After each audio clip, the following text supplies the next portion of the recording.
Hey everybody, Roger here. I want to talk to you guys today about this weekend's little escapade that happened between Thomas Ellington, Cognitive Thought, Esau, and Zack Lonbee. More or less, this really happened, and there was one other person involved, but I can't remember his name. I think he was a third co-host. I apologize that I don't remember your name. But this mostly involved Cog and Thomas. So I'll go ahead and try to narrow this down as quick as possible. For a little while now, there was, I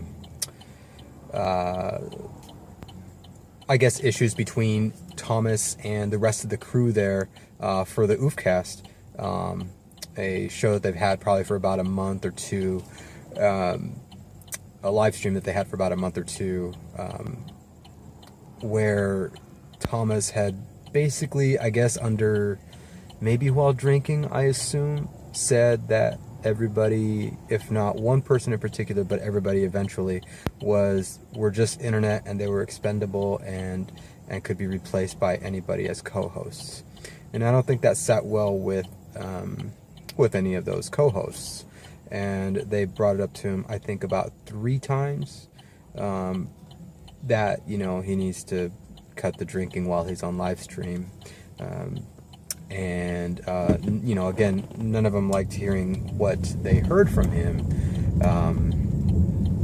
You know, and I don't think any coworker would want to hear something like that. Sometimes it's the truth, but, you know, sometimes it's not. You know, if you're friends in this as well, in a certain venture, then you're going to want to make sure that that you have tough, thick skin, because in reality, anybody is expendable at any point in time, and so, you know, he's basically just reiterating the truth. However, feelings do come into play, and the actions of others can actually have an effect as well. So they brought up the drinking issue with him because it's happened multiple times where they said it was problematic. And he didn't stop. So then a big issue happened. I'm not sure. I can't remember if it was Thursday or Friday night. It all happened so fast. He was done with the stream. Everybody on the stream kept telling him, "Hey, you know, the drinking issue, yada yada yada. You should just go to bed and call it a night." They recommended him do that multiple times, and they all left the chat. I think he turned off the chat. I can't recall, but I know he hopped back on, and he was on for about another hour, and from there he passed out, and then he rewoke, and when he rewoke, he didn't know that he was still streaming, and he was streaming some pretty intimate relationship subject matter that, you know, people outside of a relationship shouldn't hear. The unfortunate part of this whole thing is that the internet is a mean place. The internet will be mean to you and grab at anything it can to use against you. And we all know this. We do all know this. And anyways, what ensued was, you know, during the tirade, there were things where argument between him and his wife. His wife is pregnant, keep this in mind. And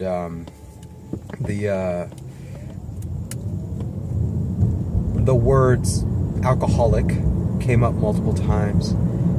I'm not going to say any more about what was relayed back and forth except that portion, because that portion is significant to what I'm about to say here.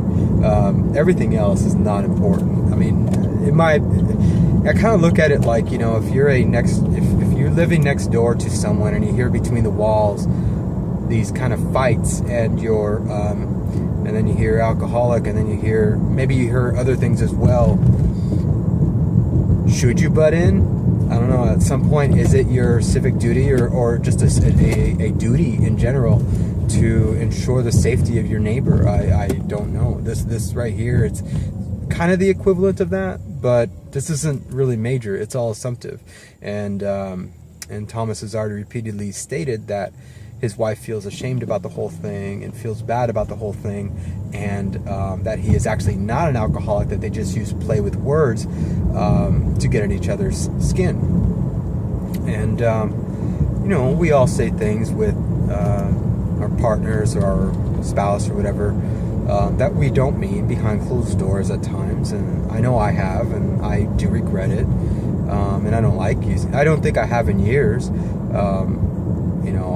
I think we've built up that. Okay, I'm going to say this wrong, and I'm sorry, Thomas, but I think I've built up that respect or level where I wouldn't say stuff like this to my partner.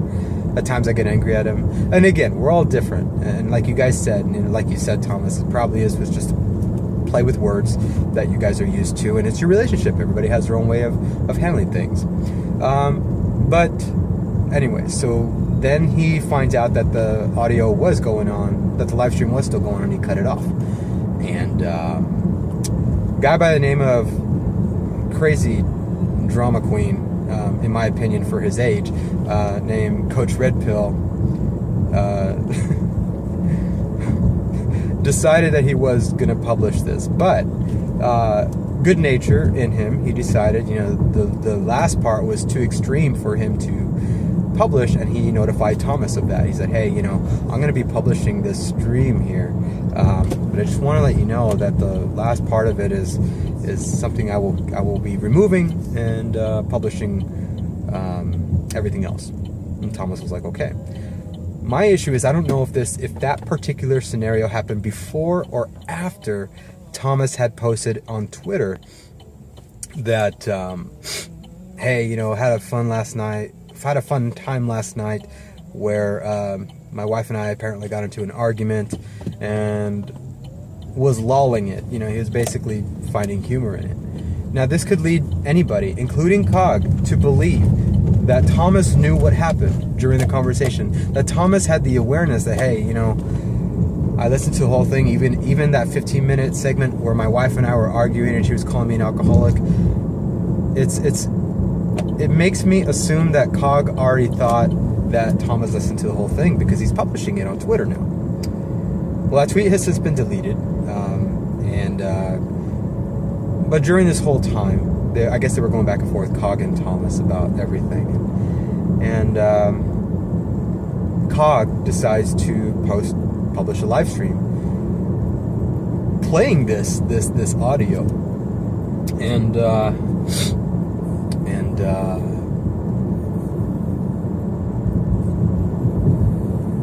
it really, I'm not sure how to take it. Was it bad? Was it good?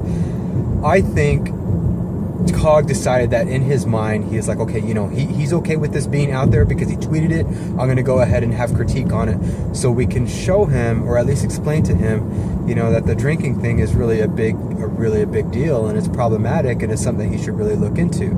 Now, again, I'm going to say all this while I'm saying, this is my third time making this video, and I hope it's the last one because I don't know how to get my words across with the fact that I appreciate both men here.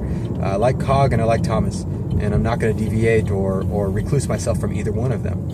But Cog ends up using the footage and starts, him, Jack Lonbee and Esau, and I believe one other person were critiquing the footage, or that last 15-minute segment, talking about all of the issues that happened before then, where they repeatedly tried to convince him to cease or limit his drinking while being live, and Thomas never listened, and this was the end result. That mistakes like this can happen where you don't know you're being videotaped, I guess, and stuff comes out. So this is the effects of drinking that they're trying to play onto Thomas. Among other things that it could have been worse. This is pretty bad. So they went on a live stream, they were playing it, stopping it in parts to explain certain things about it. And this is, I believe Thomas, as of yesterday, had not watched any of this stuff. And so he just felt that everybody was putting it out there to joke at him and everything. And Thomas, I will tell you after watching it, that there was no laughing involved. There was no joking involved. I think there was probably a slight chuckle here and there about some things, but it definitely was more or less, from what I got with the vibe, not obviously, the the chats are different. Everybody's going to have their own words that they say in there, and you can't control that. But in regards to your friends here, your former friends, your co-hosts, they were rather concerned. And that's the impression that I got, was that they were very, very concerned about the whole situation, and they thought that this was going to be a way to reach out to you. Do I think it was a good idea for them to do this? No, I don't need to hear what's going on in somebody's bedroom, whether it's an accident or on purpose. Though it is the internet, and this is the world that we live in, unfortunately. I'm pretty sure if there was something about me that somebody found, they'd be posting it everywhere online, and that's the risk that we take with putting our faces out there, unfortunately. Here's the thing, though. I would have done it like this. I would have, if I was Cog, I probably would have contacted Thomas in private, had a little private stream or chat or whatever with Thomas, Esau, and everyone else that was part of this, and say, hey, you need to listen to this with us so we can discuss what's going on. And then from there, you'll be able to see how severe this actually was, because your information got out there and you didn't know it. And this probably had to do with the fact that you passed out. And I need to add on to this as well. It wasn't just the fact that he was drinking, but I think the fact that he was on a 10+ hour live stream marathon, if not more, and if not more, for more days. I don't know. This on top of the fact that he has a regular job. So there's a lot of ifisms here, and there's a lot of unfortunate scenarios.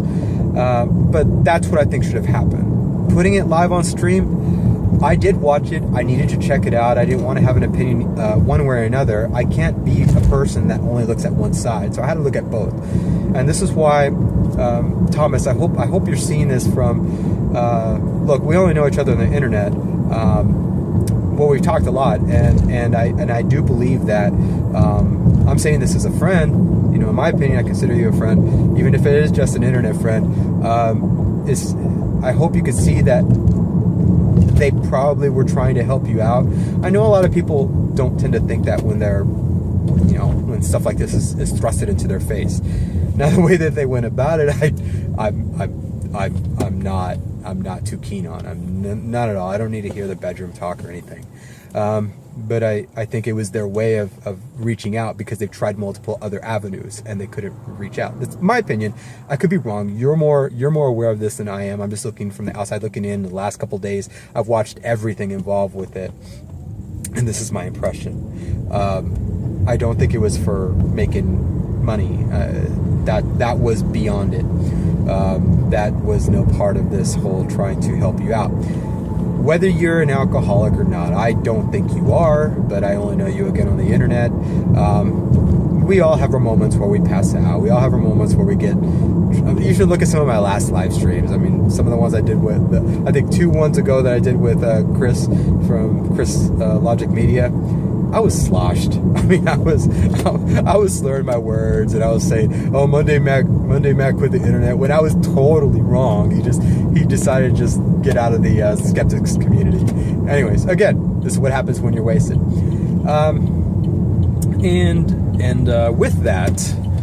With that,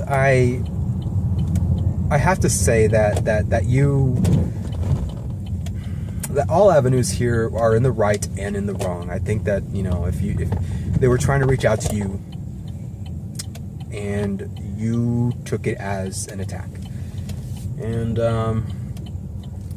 you sometimes friends, when they're really good friends and they want to make sure you're successful and make sure that nothing happens to you, they're going to reach out to you in the hardest ways.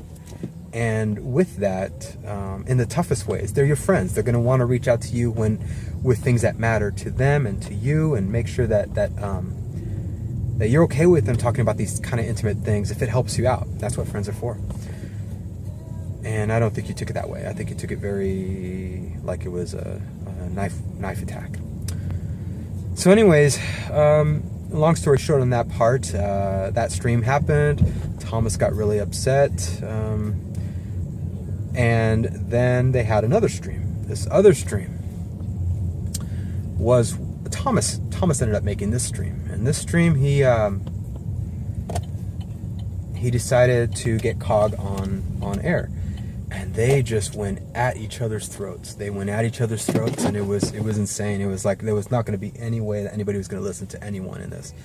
And with that, you know, it's like, okay, there's nothing's going to happen here. I think Cog decided to leave the chat. I'm sorry, leave the stream, but stay on in the chat, and he was listening in throughout the whole process. And there were, again, it was just a yelling match. No, nothing was getting done here. He's like, you know, you brought my wife into this. Thomas was like, you brought my wife into this. She didn't want to be part of this. She's sorry that, you know, she's embarrassed and sorry and yada yada yada. And, you know, where Cog, his defense was, you know, we're trying to help you out. We see this as a problem. And you know, we're looking out for you, even though it's a very difficult thing to do it this way. It was just, we're trying to look out for you and let you know that you have a problem. Now, again, I don't stand by that last part. I don't know if you have a problem or not. I can't justify it because I'm not with you on those streams. They are. So whatever they perceive is what they interpret, and they're trying to relay to you as an issue.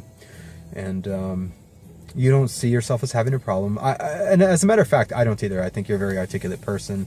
I haven't watched many of the Oofcast streams. I've watched some, but in all of your other streams, you're very articulate. You're straightforward with the information. That's not the sound of somebody who has an alcohol problem. That's the sound of somebody who's very good at what they do. And forgive me, maybe I'm being judgmental on that. Maybe alcoholics are good at doing certain things. I know I am sometimes when I drink, or bad, or both. But overall, during that stream, one of the biggest things that happened was Thomas, you saw that Medicare ended up tweeting about the situation. You stated that on your live stream and said, hey, you know, we got the notice of Medicare. And then Cog in the chat, because Cog was still in the chats, said, well, when Medicare has his eye on you, it's not a good thing. And you made a choice that I wish you didn't, but it was ultimately up to you. You decided to get on that live stream. I don't know how that worked out, but you got on the kill stream in front of about 8,000 people, relayed your whole scenario, and I think it kind of hurt to watch that happen to you. I respect you. I like you. I consider you a friend, even if it's an internet friend. And I still do believe that maybe Cog and everybody else were hurt because of the fact that they were trying to help, but the reactions of everything. I don't know. This is my interpretation of it all. Up to this point. And with this, you know, it started going a little downhill from there. I think the internet, you know, Ethan Ralph and Medicare, and I mean even Dame Pesos, everybody on there, Keemstar, they were all asking these questions that were straightforward, legit. You know, people that didn't really associate with you directly. They knew of you, but they didn't associate with you directly. I know you've associated with Andy Worski though, and just being very straightforward. Well, you know, you do this as well. You put people's information out there even if they don't want to see it. So do unto thee, but don't do unto me is the rule. Is that what it is, Thomas? That's what they're asking in a nutshell. And I think you kind of looked at that and you're like, you know, it is the internet, and this is what happens, and you saw that it was your mistake, because you eventually, and it ultimately came from your hand of, you know, being passed out. Unfortunately, it was an accident. You got that, you know, that was published out there. And I can see where you're saying, though. I mean, it hurts that it was somebody that close to you, like Cog, that would be posting something like this. In the end, this is where I stand. I stand with both of the guys. I think both of them had good. I stand with both sides, I should say, both sides. Cog and everybody else on that side, Esau, Lonbee, and I forget the other person's name. Sorry. They had good intentions. But they also saw that you weren't willing to work with them in regards to, you know, hey, you know, you're saying we're expendable. It's all internet. You can hire anybody to replace them. It is a hard truth, guys. It is a hard truth. Anybody is replaceable at any time. But that's a very harsh thing to say to your team when you guys are all trying to bring something to the table. And Thomas, I see on your side as well. You know, it's a very intimate situation. I didn't like hearing it. I felt gross hearing it, but you know, with the goal of trying to get the ultimate truth of what happened, I needed to hear it, and again, if you haven't watched their Cog stream, they were not laughing.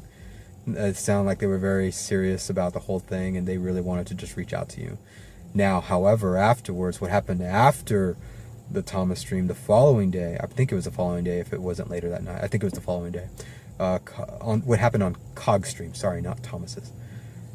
Thomas ended up posting a short video about him not doxing Medicare, which, you know, again, I believe is true. I think it was just images of other people trying to dox Medicare, and I think that the person who was, I forget his name, Isaiah or something like that, Joaquim, ended up validating that on Twitter. I could be misreading, but I think that's what he said. You know, this wasn't it. It's not a dox on you, Jim. It was just images of people who have been trying to dox you. You posted that video, but then alongside that, or a couple hours later, was the Cog video, which I thought, I don't know, I felt I didn't like it. Probably one of the first videos I didn't like from Cog. You know, it just was. Everybody was laughing at the whole thing after that. But I think it's just, you know, this is what happens when people fight. You know, one has to come out on top, and they're going to joke about it for a little while. I don't think that they had any ill intent before this. I still don't think they had ill intent after, but I think it was just, this was their way of partying and letting go. And they publicized your audio and were, you know, laughing alongside of it, alongside their the chats and the super chats about it. You know, that's what happens in crazy ass conflicts like this. My overall thing is this, you know, I didn't like that last stream. I personally could have done without it, but I think that's the situation that I feel everybody has been put in, that everybody felt threatened all the way around on all sides. And I really hope that you guys can mend this later on down the line. I think I see good intention with all you guys. You guys do work good together, and I don't know, you know, who knows what the future is going to hold at this point in time. But I just want to put my 2 cents out there of this whole scenario, what I think about it, who I side with, which is nobody. It's both at this time, but all sides. And what I think the intentions were in a clear and concise way, as clear as I could possibly make it. And hoping that both sides can listen to this. I'm just a middleman. I'm a fan. You know, I'm somebody who's worked with Thomas on a lot of stuff regarding Kilroy, and you know, it was a very great experience working with him on that. And then you know, I was interviewed by Cog, and thereafter we had some good conversation. You know, where he showed me some stuff on how to do some things, and I thought that was very cool. You know, it was I have mutual respect for both of these guys here. And, you know, I see Cog also donating to charities and whatnot, and trying to call out this broski on this false accusation. In my opinion, I think, Cog, you're correct in calling this person out. If he's not supplying evidence, if he's thinking he can get away with this stuff right now, it's just ridiculous. So you have a good heart from what I see. Anyways, long story short, I just really hope that this all turns a new leaf here for everybody. Thomas, I know you've shut out, or you've closed out all of your oofcast. You privatized all your oofcast videos, and we'll see where it goes from here. But in the end, hopefully, if there is any sort of addiction involved, this is looked at as friends trying to help. If there's not, I really hope the other side can. I don't know. I really just hope everybody can look at this and get past it. It's wishful thinking on my part, but it is what it is at this point in time. Much respect to all of you guys in this, you know, and everything here. I hope things turn a new leaf in a positive way for all of you guys going forward. Other than that, I hope you all have a great day. Let me know if you guys were watching this unfold this entire weekend. There was other big stuff that happened as well, but I just wanted to get this one kind of hit home, you know. So in regards to the fact that I kind of understand both of these guys. But yeah, like, comment, hate, share, subscribe, unsubscribe, whatever it is. I'm all for it. Hope you guys all have a great day. Peace out.